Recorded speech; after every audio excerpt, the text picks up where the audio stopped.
Thank you, Awesome. Rachel.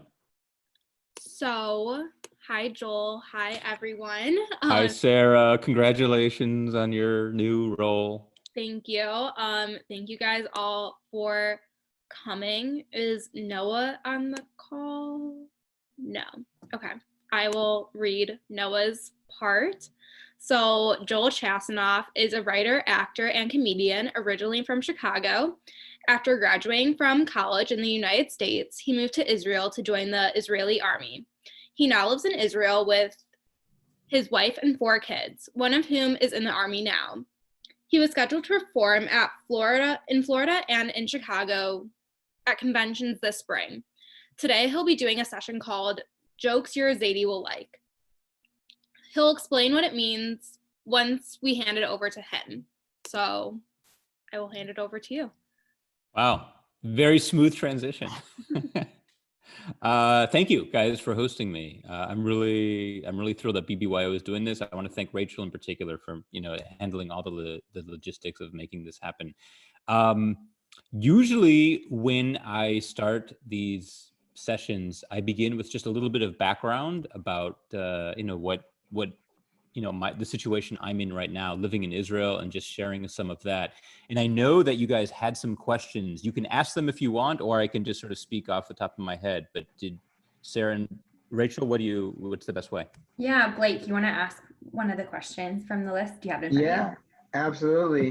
So one of the questions that we had, I think it's a good first question to give a little background. How did you get your start in comedy? Yes. So, growing up in high school really is when my comedy career began. I went to Evanston High School outside of Chicago, and we had a sketch comedy show called Yamo. And from my sophomore year on, I was really involved with that and really loved, what I loved most of all was the camaraderie. I don't know if any of you guys are theater people, but I think it's very similar to youth group. You just, the activities are secondary, but you fall in love with the friends. And that was my first attraction to theater.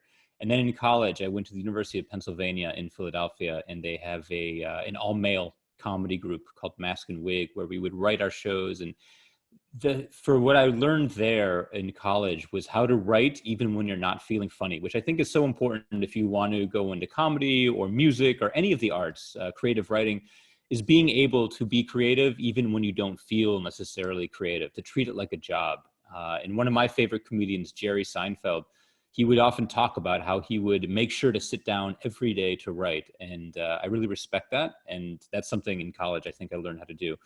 And after that, it was either choosing to go the stand-up comedy route or the sketch comedy route. And what I like about stand-up is that I'm in charge. One of the difficulties of improv and sketch comedy is that you're depending on 8 or 9 other people to show up for rehearsals and do their homework.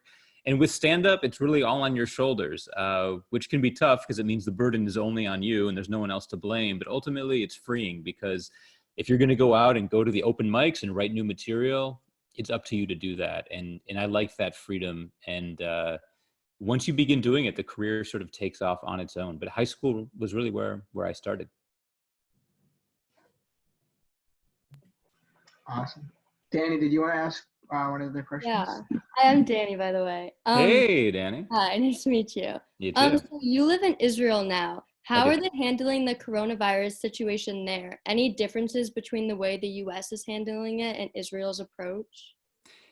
Yeah, I think there are major differences. For one thing, one stat, I saw a statistic and it listed all the countries, and Israel is actually at this point, according to this, the #1 safest country to be, according to how the country is handling the virus. And I think the country has a few advantages. For one thing, it's a very small country. And so getting the message out is easy. You don't have a national government and then state governments and city governments. You really have one government for the entire country. And there's one national health insurance system. Everybody here is insured, so you don't have to worry about paying for tests or paying for care. The insurance already covers it, and the insurance system can get out the messages of where to go and where to be quarantined. Also, we have an army that everyone goes to, and it's a very, I think in the US, people aren't as in touch with soldiers on a day-to-day basis as we are here. Here, my own daughter is in the army, and everyone is very aware of what the army is doing. And here, the army has taken the lead in organizing the coronavirus logistics, setting up hotels, setting up camps as places where people can be quarantined. And I think those factors, the fact that you have a small country with one national government and the army taking the lead, has made it effective here for everyone. And right now we're on quarantine. Everyone's pretty much on quarantine. You're not allowed to leave your house except for essential things like going to the grocery store or going to the pharmacy. Nothing else. And the police are out there and they're giving tickets, and people are respecting it. It's eerily quiet, but I think people are realizing that it's serious, and people are respecting it for the most part. I have a question. Sure. How did you decide to join the Israeli Defense Force? Like, what were some motivating factors? Yeah, well, like you guys, I was in a youth group. I was in USY when I was a kid, which is the conservative movement one. And I also went to, Jewish summer camps and Israel trips. And I fell in love with Israel from a really young age. I also fell in love with Israelis. I love the Israeli personality. I don't know if you guys have Israeli. Do you have like a shaliach for your regions, Israelis who work with you? But they're Israelis are very different than Americans. They're more outgoing and they speak their mind, and I loved that confidence and strength that Israelis had. Now that I'm living here, that's one of the challenges, is being with people who speak their mind all the time. I'm from the Midwest. I'm from Chicago, and we're very polite and we're hypocritical. We say one thing, but to be nice, but think something else behind your back. In Israel, that doesn't happen. There's no duality. They say exactly what they feel. So that can be hard sometimes. But having fallen in love with Israel at a young age and the personality, I decided after college to come and I made Aliyah, which is legally what you have to do. You have to become a citizen of Israel to join the army. And I was 23 already at that time and served for a year in Israel, but also in Lebanon. At that point, Israel was fighting in Lebanon against Hezbollah. And so I was in some operations there. It was very difficult, but I also look back on it as one of the most meaningful experiences of my life, and have some great friends that I'm still in touch with, even though it was 20 years ago. So, and I'm also very proud now to have one of my daughters is in the army and another one is going in 2 weeks. They're twins. They just have separate dates that they're going in. But I've seen how different what they're going through is from what American teenagers, go through at this same age. There, it's about SAT and ACT in college, and here it's all about Army and which units and those kind of tests. So very different paths. Well, thanks so much for the background. Sure. Loved learning all about it. I think if it's okay with you, we'll throw it right over to our main segment, if that's okay. Yeah, absolutely. So first of all, thanks for joining, everyone. I titled this program Jokes Your Zayde Likes. And if you don't know, Zayde is Yiddish for grandfather. And the reason I called it that is because this is what I'm going to share with you are some of my favorite all-time Jewish jokes.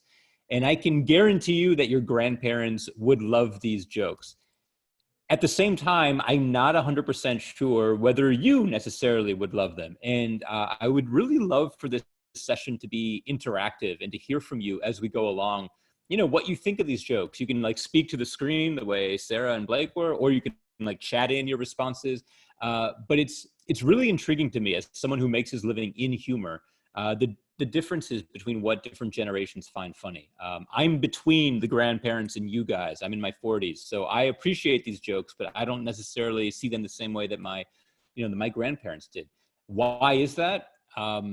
I think a lot of Jewish humor is based on certain stereotypes of the way Jews behave and think. And a lot of them really were true at a certain time. They were when Jews first moved to the US after World War II, after the Holocaust, they had to do certain things to survive. They had to act in certain ways to protect their identity and just being Jewish. And now that we're so assimilated into American society, and we're so a part of society, do these same stereotypes exist? Will there be Jewish mothers in 20 years? Will there be Jewish, the same way we think of them now? Hang on one second. My phone is ringing. I'm going to turn it off. Excuse me. I'll be right back. Real life work from home feelings. I was watching, and I don't know if anyone else likes Chip and Joanna Gaines, but she posted a thing today that Joanna Gaines was like doing an interview, and then her dog was like on the ground scratching his butt in the background, and she was like, this is just, a day in the life of work from home. So here we It are. is. It is. So thank you for covering for me. So that's the general question. Will these jokes be funny for you guys the way they are for your grandparents, for my grandparents? And I'll just jump right in. And linking to Corona. So I've had some people ask about doing this seminar, but then say, I'm not sure it's appropriate humor right now. Everybody's going through a hard time. And my take on it is humor is this is the time for humor. And especially as Jews, we're always looking to laugh. And I think Jewish people have an amazing ability, one that's helped us survive. We have this ability to have difficult situations and find humor in them. And so without further ado, I'll just share the first joke. And these are actually the first category of jokes I would say have to do with optimism, have to do with the Jewish ability to find something positive in a dire situation. The first one that comes to mind is about, of course, the minister, the priest, and the rabbi, right? So the minister, the priest, and the rabbi are discussing what they want people to say at their funeral. And the priest says, at my funeral, I want people to say that I was a kind and generous human being. And the minister says, at my funeral, I want people to say that I was always there to listen. And the rabbi says, at my funeral, I want people to say, look, he's moving. And the idea, obviously, of that joke is that even at his funeral, the rabbi has hope that maybe there's been a mistake. Maybe he's still alive. And that's sort of the Jewish optimism I'm talking about. Another one that comes to mind is there's a well-known Jewish joke about a big flood. The weathermen come on TV and they say that they've found that a huge flood is coming to wipe out the entire world, and that in 3 days, it's basically going to wipe out all of humanity, this huge flood. So the Pope gets on television and he says, my friends, the flood is coming. We have 3 days to convert to Christianity and accept Jesus as our savior. And the head of Islam, the chief imam, gets on TV and says, my friends, the flood is coming in 3 days. We have 3 days to accept Allah as our savior. And the chief rabbi of Israel gets on TV and he says, friends, the flood is coming in 3 days. We have 3 days to learn how to live underwater.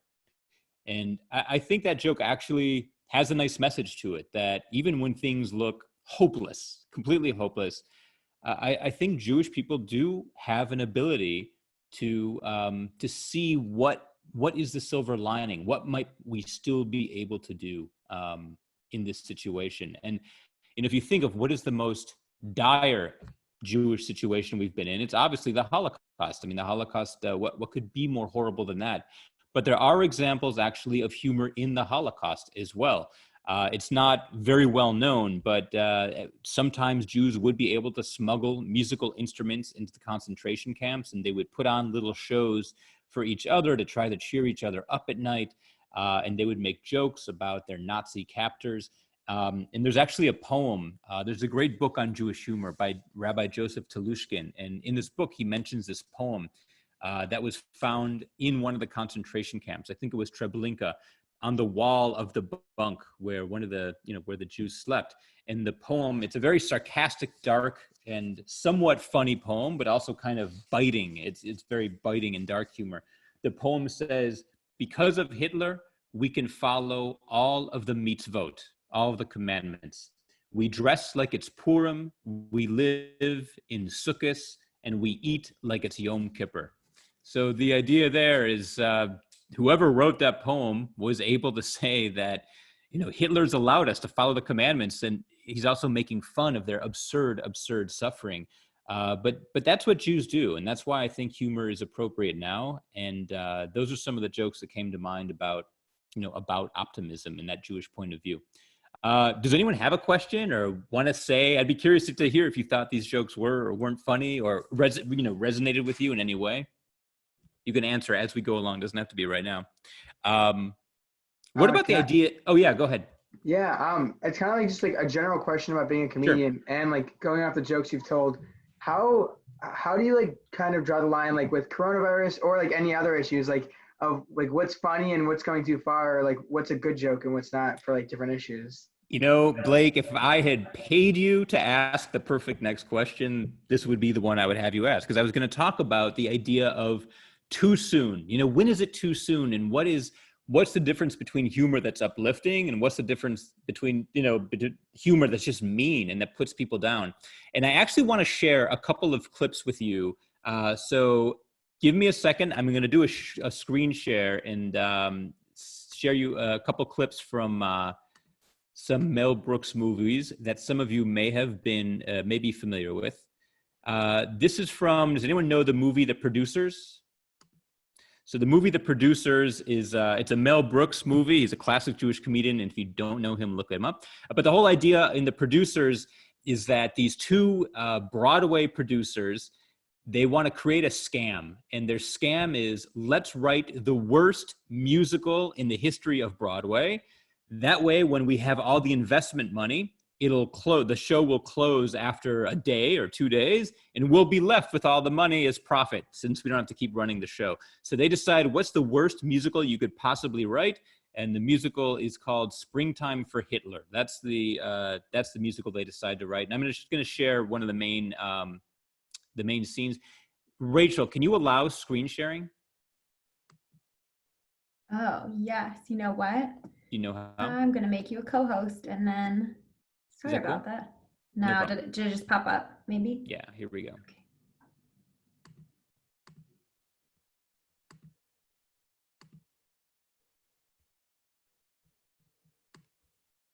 Everyone see that? All right, so this is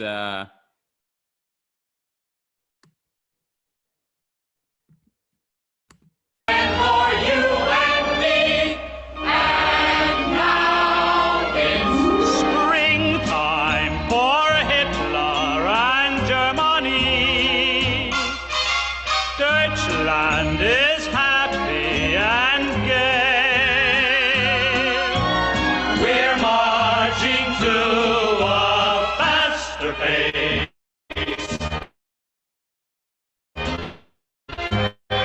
Look out, here comes the master race. so if you've never seen it, actually became a Broadway musical twice, and it was revamped. It was revamped a few years ago with Nathan Lane, and I forget who the co-host was, and Larry David featured it on Curb Your Enthusiasm. But again, the whole idea, this is going back to Blake's question, can you have a movie or a Broadway musical about a show called Springtime for Hitler? Is that kind of humor allowed? Woody Allen, the famous screenwriter and comedian, said that comedy is tragedy plus time, that you need a certain amount of time between the tragedy happening.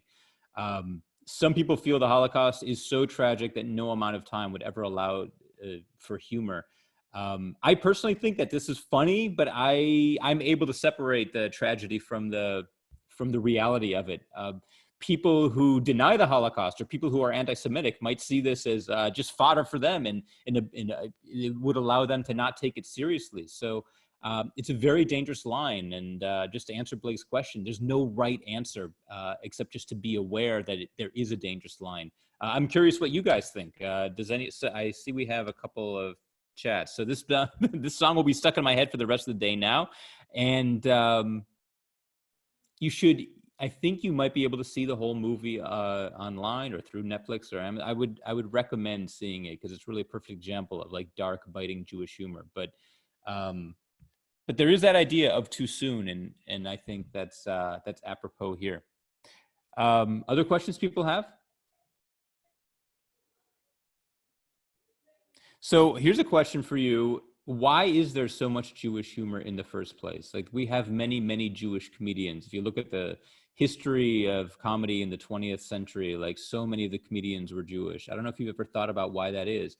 I think one reason is the idea of comedy is tragedy plus time. And we Jews have been through so much suffering that laughter through tears, the jokes help us get through it. But I think there's something more than that. I think it's that when Jews ask questions, and if you ask, who are comedians in the first place? I think comedians in general are people who stand off to the side. They're not really a part of things, but they stand off to the side and they're asking questions. They're asking, why is it this way? Why, think of whoever your favorite comedian is. What they really are doing is they're looking at the situations the rest of us take in as normal, and they're asking, why does it have to be like this? Shouldn't it be different? And this idea of asking questions is a real Jewish tradition. The Talmud is full of Jews, rabbis asking questions and then answering them with another question. And there's a lot of Jewish humor that revolves around using questions, Jews answering questions with questions. And there's actually one from the Torah, which you guys are going to read next week at your Passover Seder. This is probably one of the earliest examples of Jewish humor. The Jews are leaving Egypt after having been freed from slavery, and they're wandering through Egypt for what will be 40 years. And at one point, they start complaining to Moses, and they say, Moses, we're hot, we're hungry, we don't have water. Why did you do this? And then in the Torah, this line appears. It says, someone says to Moses, were there not enough graves in Egypt that you could have just buried us there? Basically, the idea being, why did you drag us all the way out here into the desert to suffer and die? Couldn't you just let us, weren't there enough graves in Egypt that we could have died there? And that's a very Jewish thing, using a question to make your point.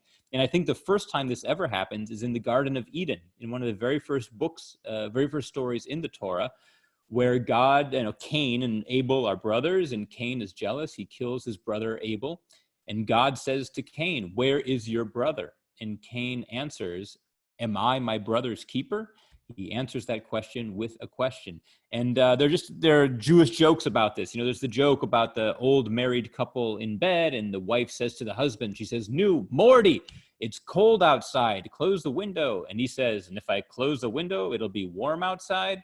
A silly little joke, but that your grandparents would love. But that's Jewish logic right there. There's a longer joke about a mohel. You know what a mohel is, right? The mohel is the guy who does the circumcisions when the boy is 8 days old. And in this joke, a father gives, he and his wife give birth to a son. And so now the father has to go find a mohel to perform the circumcision at the son's brit. So someone gives him the address of the mohel, and the father goes to that address. And what does he see at that address? It looks like a store that sells watches. The window is full of watches, wristwatches. And so the guy thinks, I must be at the wrong place. So he walks around the block a couple times and asks people for directions. Have you seen this address? And they point him, and he ends up at the same store again. And in the window, it's watches. So he goes all the way back home and asks the friend who gave him the address, are you sure this is it? And he says, yes, this is the mohel, go back. And so he goes, and it's the store, and the window is full of watches, and he knocks on the door, and this old Jewish man opens the door, and the guy says, I'm looking for the mohel, to perform a circumcision on my son. And the guy says, I'm the mohel. And the guy says, really? You're the mohel? Well, then why is it full of watches? And he answers, what should I put in the window? So I don't know if you get that, but basically it's, what do you want me to put? Foreskins in the window. So that's answering a question with a question, and an example of, questions in Jewish humor. One of the big characters in Jewish humor is the rabbi. Rabbis are very popular in Jewish jokes. Maybe you can think to yourselves for a second, what is the rabbi like in most Jewish jokes? What I would say is that the rabbi is clever. The rabbi is wise. He can see the situation for what it really is. The priest and the minister, they're more straight-laced, but the rabbi always gets the punchline. I don't know of any joke with a rabbi, a minister, and a priest where the priest gets the punchline. And I've asked Irish Catholics, and they say, no, most of the jokes they know are about the rabbi having the funny line at the end. So a couple examples of rabbi jokes. There's the story about the priest who goes to a barber shop to get his haircut. And when his haircut is finished, he reaches for his wallet to pay. Looks beautiful, but the barber says, no, you're a man of God. It's free. It's on the house. So the priest thanks him. And that afternoon, he comes back with a crucifix as a gift for the barber. Well, the next day, who comes in? The minister. He gets his haircut, looks beautiful, reaches for his wallet to pay. And the barber says, nope, you're holy. You're a man of God. It's free. So the minister thanks him, and that afternoon he comes back with a New Testament as a gift for the barber. Well, who comes in the next day? Obviously the rabbi. He gets his haircut, looks wonderful. He reaches for his wallet to pay. And the barber says, nope, you're a man of God. It's free on the house. So the rabbi thanks him. And that afternoon, he comes back with another rabbi. So the idea there is that this rabbi has figured out that, at this barbershop, rabbis get their haircut for free. So what does he do? He does the smart thing. He brings another rabbi to get a free haircut. Some people have commented to me that this joke is anti-Semitic, because what it really means is that Jews are only out for a good deal. They just want to save money. And I don't think it's that at all. I think this is about the rabbi, being clever, the rabbi seeing reality and taking advantage of a situation the way anyone else would. I don't find it harmful. Now, however, I think it also depends who's telling the joke. If someone who's not Jewish told this joke to me, I would probably think it was anti-Semitic. I would probably think that this now suddenly is a joke about cheap rabbis. So a lot of humor is about, you had to be there. Who's telling it? It's very subjective. So that's an important factor too. And it sort of loops back to the question that, Blake had asked earlier about where do you draw the line? I think it depends who's telling the joke. That musical, that movie I showed you, Springtime for Hitler, that was written by Mel Brooks, who is a very strongly identified Jewish comedian. He's talked about how important his Judaism is to him. And so I think that excuses it a little bit. If a group of non-Jewish screenwriters had written that movie, it would not be nearly as funny. And Liron just texted in anti-dentite, which is perfectly apropos. I don't know if you know what that refers to, but I'm gonna play that clip for you because it was one of the clips I was going to bring up, and then I'll explain what it's all about. So this is the anti-dentite clip.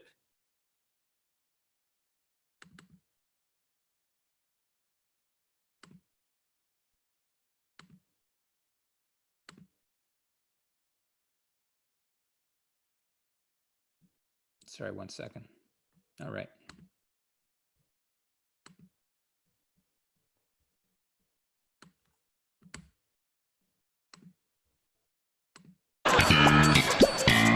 Oh, you're in here.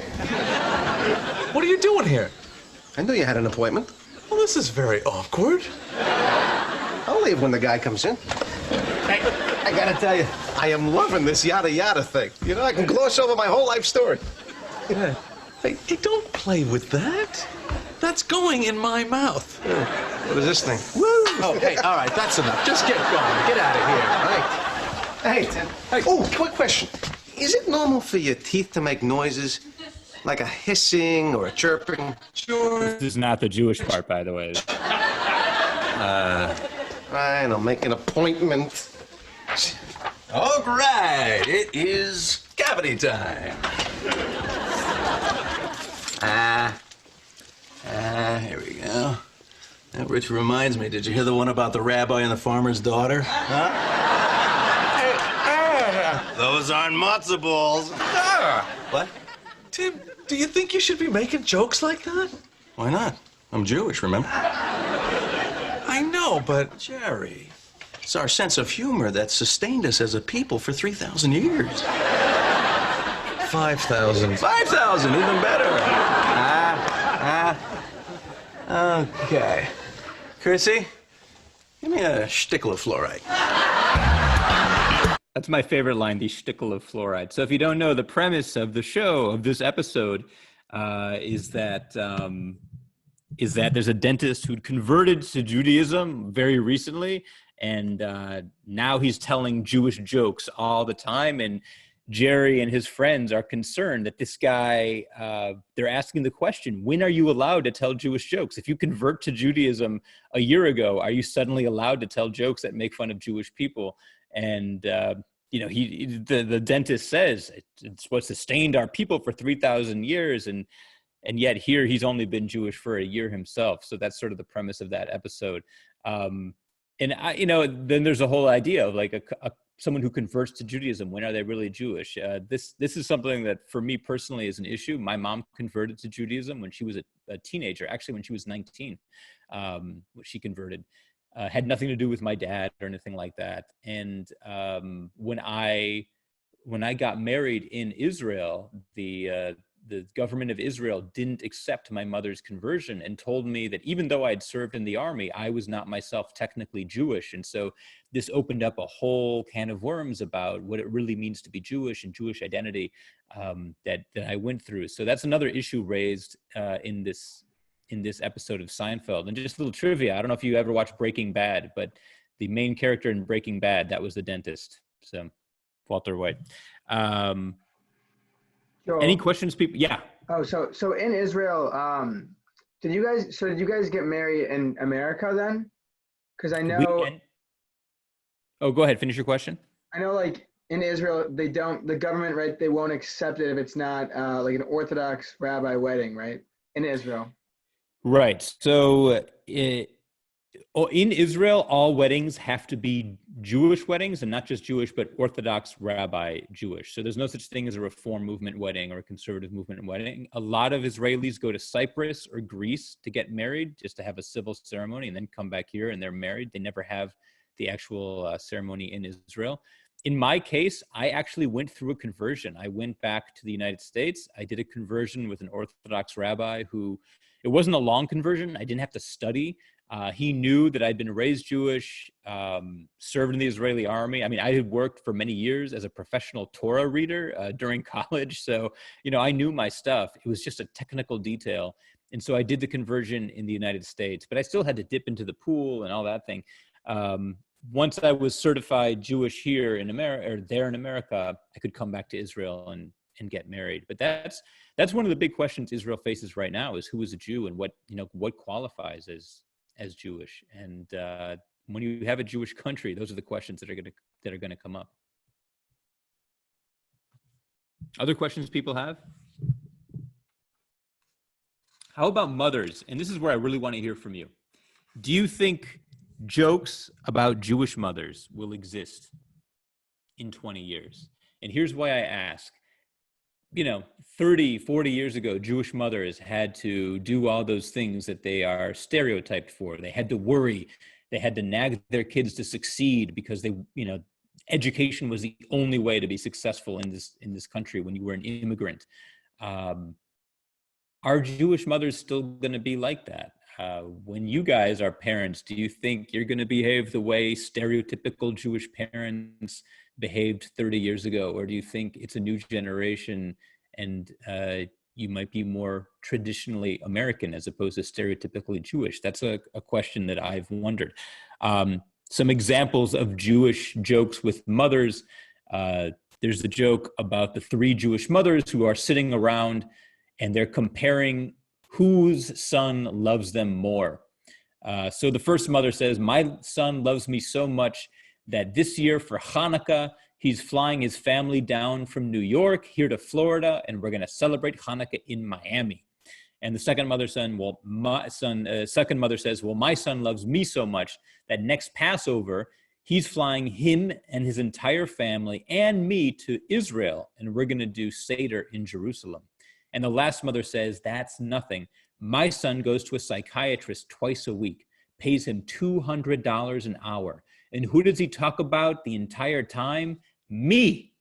So that's a, classic Jewish joke about Jewish mothers. Here's someone just chested in. Rachel, is this public for everyone? Yeah. "My baby isn't even born yet. I'm always worrying all the time and feeding it constantly." Yeah.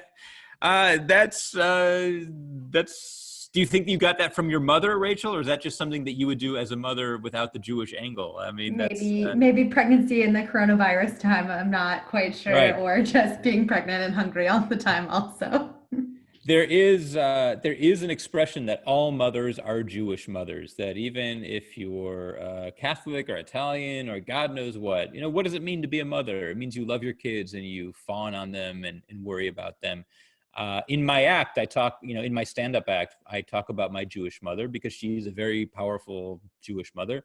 One of the stories I tell is that she loved to give Jewish guilt, which is true. I say that she actually had a bumper sticker on her car that said, "If my son worked just a little bit harder, I too would have an honor roll student at Evanston High School." And that, the guilt worked, and that's what Jewish mothers do. I don't know about you guys, but we had a rule in my family. We didn't go on vacation often on airplanes, but when we did, my mom insisted that we would fly on separate flights, that half the family would go on one flight, and we have three brothers, me and two brothers and my parents, that my dad and two of the kids would go on one plane, and my mom and one of the kids would go on a separate plane. Anyone figure out why this would be? Or maybe you do this in your family. It's so if one of the planes crashes, part of the family will survive, which is I always thought that was so crazy, because whoever does survive would be racked with guilt for their entire life and, think, why not me? But that's how my mother, thought. I was never allowed to wear a jersey, a sports jersey with my name on the back, or to have a backpack with my name on it. I don't know if you know why, but there's many Jewish mothers do this.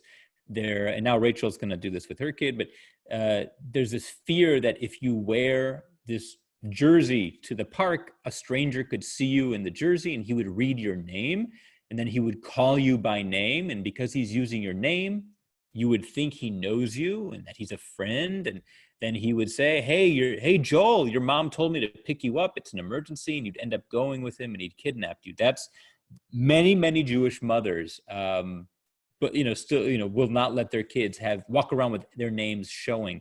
And maybe if you didn't know this, ask your parents if they knew, if they're familiar with this. I bet at least some of them are. It's sort of a phenomenon. Someone Brett texted in, Jewish mother things, here, have this cake. 10 seconds later, you should really watch what you eat.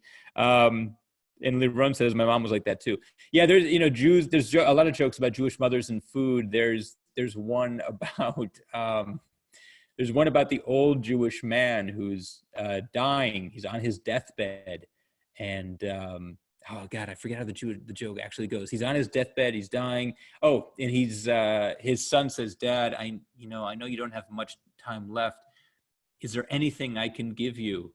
And he says, yeah, I would love a piece of your mother's rugelach. Rugelach is like the chocolate rolled cake that a lot of Jewish mothers make. He's like, I'd love a piece of your mother's rugelach. So the son goes to get it. And then a minute later, he comes back and he says, Mom says that the rugelach is for the Shiva. The Shiva is when you mourn someone who's died. So that's just a joke I like about Jewish mothers and food. There are also jokes. There's another category of jokes that I would call jokes that I don't know if they're Jewish, but they feel Jewish. And I'm going to tell you one or two of them. And in here, I would love to hear from you if you think these are Jewish jokes. To me, they seem like it, but they don't have to be. There's a story of the woman in Florida, in Miami. She's listening to the radio when all of a sudden the announcer breaks through the broadcast and says it's an emergency, that there's a car driving the wrong way on Interstate 95 in Miami. And so the woman picks up the phone and calls her elderly father on his cell phone and says, Dad, you got to be careful. There's a car driving the wrong way on I-95. And he says, one car, try all of them. He's the guy driving the wrong way. Another one that I'm not sure is Jewish is about the guy who calls the rabbi. And now, could it be a priest? Could it be a minister? Maybe. I think it needs to be a rabbi. He calls his rabbi and says, Rabbi, my wife is trying to poison me. And the rabbi says, I'm sure she's not trying to poison you. Calm down. And the guy says, no, she's trying to poison me. You got to talk to her. So the rabbi says, okay, I'll call her tonight. We'll see if we can straighten this out. So that night, the rabbi calls the man's wife. He talks to her for what he thinks it'll be 15 minutes, but the conversation goes on for half an hour, 2 hours. This woman is just talking about how much she can't stand her good-for-nothing husband. The rabbi barely gets a word in. Finally, the conversation ends. Well, the next day, the man calls the rabbi, and he says, Rabbi, did you talk to my wife? The rabbi says, yes. And the man says, well? And the rabbi says, take the poison. Could a priest have delivered that punchline, or a minister? I don't know. I don't think it would be as funny. There's something funny about the rabbi being wise and clever and seeing the situation for what it is, who's able to say, do the smart thing, take the poison. Before we break, I just want to talk a little bit about the humor that's going around Israel right now. Are there jokes going around America? Like, are people making Corona jokes? Is there Corona humor flying around the internet? Here in Israel, it's very prevalent. I think one of the things I told you, Israel's a small country. And so when a joke starts, it travels like wildfire from one phone to another.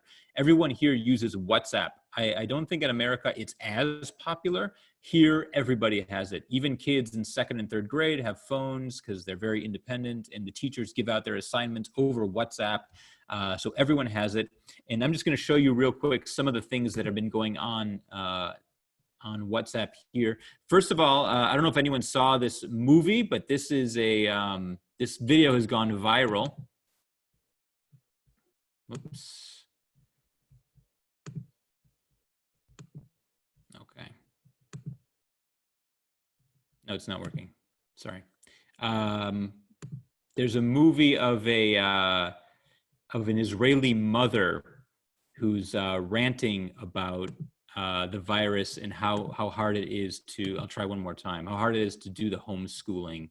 It's hilarious. Oh, Rachel, do you have any idea why this isn't working? I have no idea. Stop share. Here we go. You seeing it? Not yet. Not yet. All right. Here we go. I don't know if you know Israelis, but this woman is like the most Israeli you'll ever see. And I'll play a few seconds of it and then talk about it. תקשיבו, זה לא עסק, הלמידה מרחוק הזה. באמת, זה פשוט לא, זה בלתי אפשרי. זה לא נורמלי. מהבוקר, אנחנו רק ביום השני, מיליוני הודעות בוואטסאפ, יש לי 4 ילדים שיהיו בריאים, תדמיינו כמה וואטסאפים, כמה מורות לכל ילד, כמה מקצועות לכל ילד, יש לי רק 2 מחשבים בבית, הם רבים מהבוקר על המחשבים, אחד המורים של הבת שלי חי בסרט שהיא ב8 בבוקר תשב לראות אותו על המסך, היא ב8 בבוקר רק... She goes on for like 2 minutes like that. The idea is... it's a very Israeli phenomenon to not be afraid to criticize the teachers. I don't know any American parents who would make a recording and send it out about, putting the teachers down. It's just, but in Israel, you do that. In Israel, everyone is very honest and puts everybody down. And, Israelis are extremely just blunt and they share their feelings. They don't hold back. And that's why this woman is speaking for so many Israelis who just don't know how to handle the fact that their kids are home all day. Really without structure, and suddenly now have to both work from home and supervise them. We had a couple people, the homeschooling will kill us. So, I'll just show a couple other slides that are going around real quick.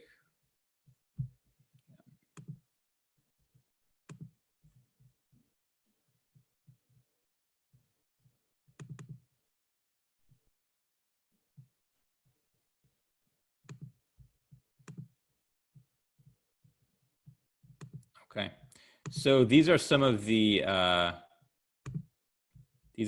WhatsApp images going around. Here it says "Ma omrim ba'aretz." What are they saying in Israel? Okay, so the first one. I don't know if anyone watches the Netflix show.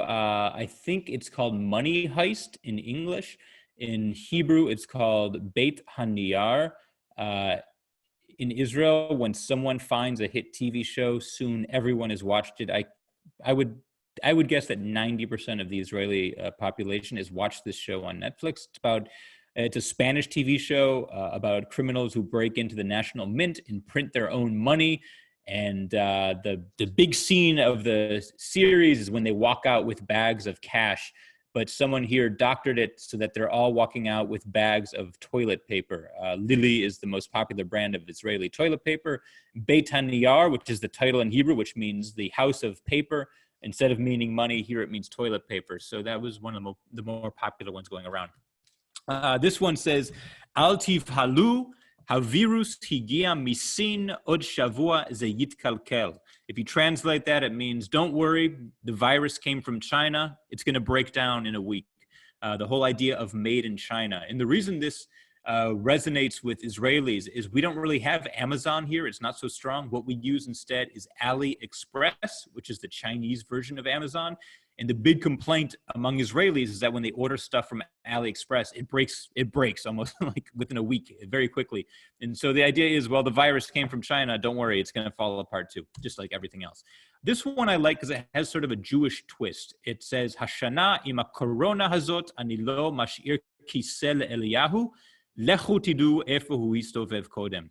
This year for Passover, because of the coronavirus, I'm not going to put out a cup or a chair for Elijah, the prophet, because who knows who he's been hanging out with. The idea that Elijah is going to be spreading the virus if he's going from house to house to house to drink the wine, so we're not even going to put out a chair or a cup for him. This one I didn't understand at first. It took me a few minutes to figure it out. It says, "Sheyiftelu et halimudim lo yikre klum im yefasfesu beit sefer." And translated, it means, it's fine if they cancel classes. Nothing's going to happen if our kids don't go to school. And then I realized everything here is misspelled. That's what's supposedly funny about it, is that the idea is that already without being in school, Israelis are getting dumber. And so we really do need to get our kids back in school soon. And the last one, this was one of the most popular ones. It's actually by an Israeli Arab. He posted it in Arabic, but then in Hebrew. I won't read the whole thing, but basically it says, for all you people out there who are eating shawarma and falafel, and you're complaining that it doesn't taste the same, this is what shawarma and falafel taste like when the workers wash their hands. Because of the virus, everyone here is washing their hands. This conflicts with the stereotype about shawarma falafel restaurants where they're so unsanitary. The guy is cooking your meat, and then he's touching the money and running the register, and then touching his hair, and then touching your sandwich. Like, no one follows any hygiene laws. So he's basically saying, yeah, well, it tastes funny because now we finally are following hygiene regulations. So those were some of the more popular ones going around Israel. Before I sum up, does anyone have any more questions? I see a couple more chats coming in. The Elijah joke is going around. Oh, my house. Good. The Seder will be bring your own chair and bring your own wine glass. Yeah, thank you, Sarah. I mean, it's hard for us. We're doing virtual Seders here with my parents back in the U.S. and my brothers in the U.S. We're going to go to Chicago for the Seder, and they're not. So it's sort of sad what's happening, but we'll see what happens. Donnie's taking off, and I think we all are right now. So thank you all for joining me. If anyone has any questions, please feel free to chat them in real quick. And if not, thanks for hosting me, and I hope to see you again. Thank you so much. Thank you so much. Thank you, Absolutely. Joel. Absolutely. Bye, Thank you. everyone. Bye. Chag Sameach. Have a good Passover.